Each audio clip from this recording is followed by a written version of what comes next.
Ordinaryong tao, Doc Camille, kapag binubuli may epekto. Eh, sa mga katulad ni Annie, ano ang epekto ng pang-aapi?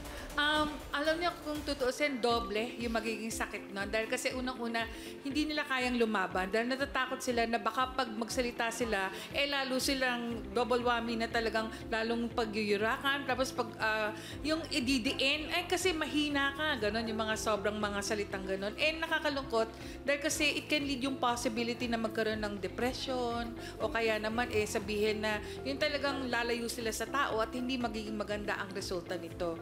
Pero siguro ate ko rin sa pagkakataon ito, gusto ko lang tulungan kita, Ani, pati yung anak mo, pwede kayong pumunta sa amin, dadaling kayo sa amin, gagawa namin assessment. Pangalawa, kasi kaya kinakailangan na assessment para makakuha kayo ng PWD card.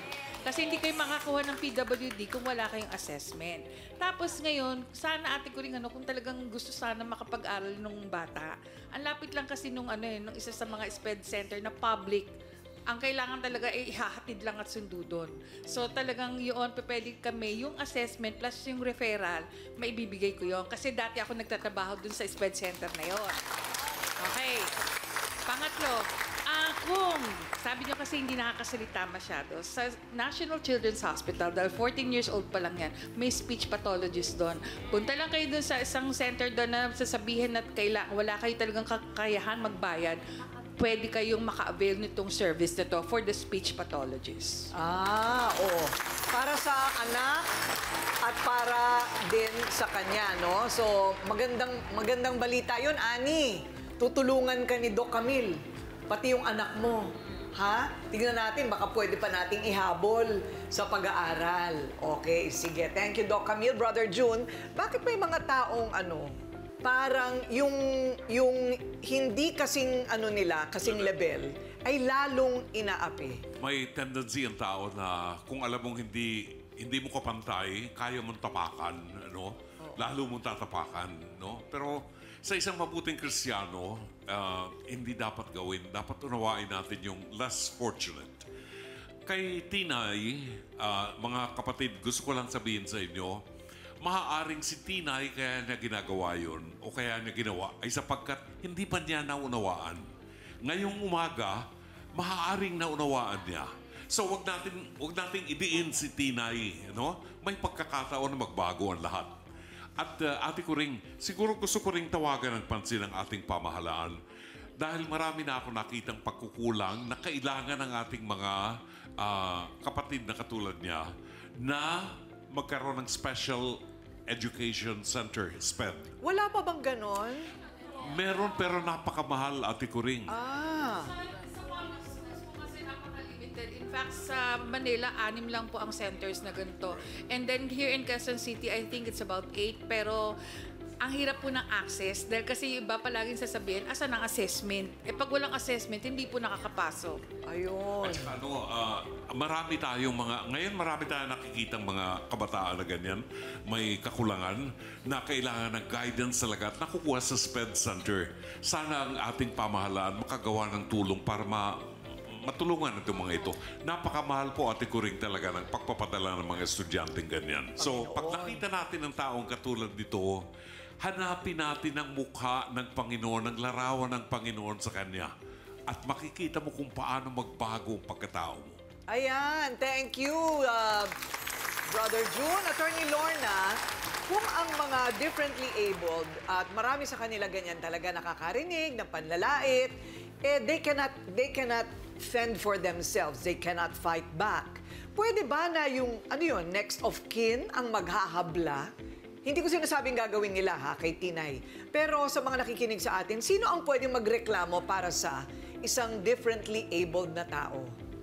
Actually, miski na kapitbahay pwede. Well, anybody who has an interest in the well-being. Sa barangay level, kagaya ng domestic violence law, hindi naman pwedeng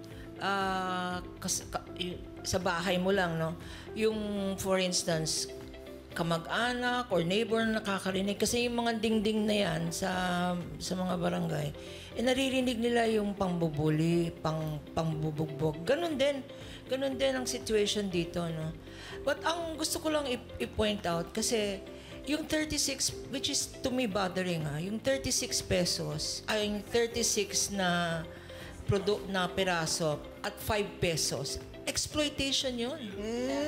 Exploitation yun. Ang problema, ang regulasyon ng DOLE, ang labor code natin, riniregulate yung mga formal.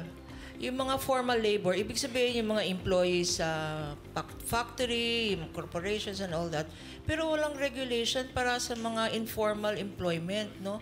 Kasi kunyari, middleman siya, meron siyang, yung 5 pesos na yan, may patong si Tinay, tapos may patong pa yung amo niya, may patong pa yung magbebenta, no? So, talagang walang regulasyon yan sa batas. No? Walang regulasyon sa batas. There is none because there is no employer-employee relationship. Ang daming ganyan. Madaming sa ganyan. palaisdaan na lang, di ba? Oo. Yung mga sa nabotas, yung mga naglalambat.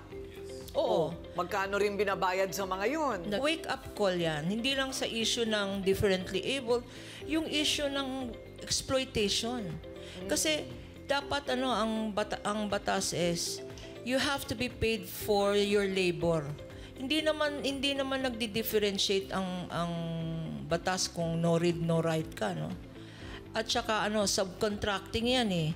Ang subcontractors under the law considered na ngayon as employer. Hindi ba ganyan yung mga malalaking mall? Kunyari hindi nila employee kasi pagdating ng 6 months hindi regular, tinatanggal na lang, no? Tapos nagso-subcontract sila. And lastly, yung biro, kung magbiro ka about a physical defect, grabe yan sa batas. Oral defamation yan or slander. Pwede kang kasuhan.